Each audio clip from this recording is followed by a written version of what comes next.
السلام عليكم، أهلا وسهلا فيكم. تعالوا نسوي أطيب عصير اليوسفي. رح نسوي لترين عصير من كيلو يوسفي.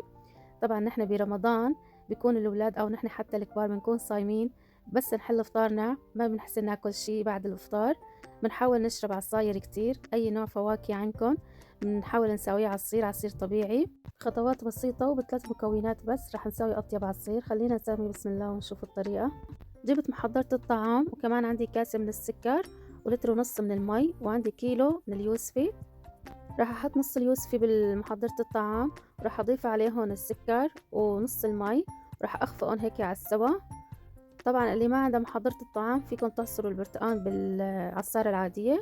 نخفق اليوسفي لمدة دقيقتين، وبعدين انا هون عندي جات غميق حيطة مصفي، المصفية تكون ناعمة، وراح افضي هيك العصير هيك بهالشكل. راح نضغط على اليوسفي بالمعلقة على السوا لوقت اللي هيك ناخد السوائل من اليوسفي. شايفين على قوام العصير ولون العصير ما شاء الله، طعمة العصير طلع كتير طيب صدقوني، ما شاء الله على هالعصير. هلا راح اكمل انا وجبة الثانية، كمان قشرت ليمونة، راح اضيف كمان ليمونة بالوجبة الثانية.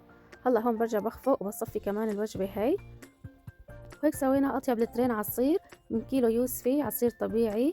بتمنى منكم تجربوا طريقتي وراح تعتمدوها باذن الله لاولادكم، تضلوا تعملوا هالعصير مثل ما قلنا، عصير طبيعي وطيب ومفيد كتير. وبتمنى منكم اللايك والاشتراك بالقناة وتفعيل زر الجرس لحتى يوصلكم كل شي جديد. والسلام عليكم.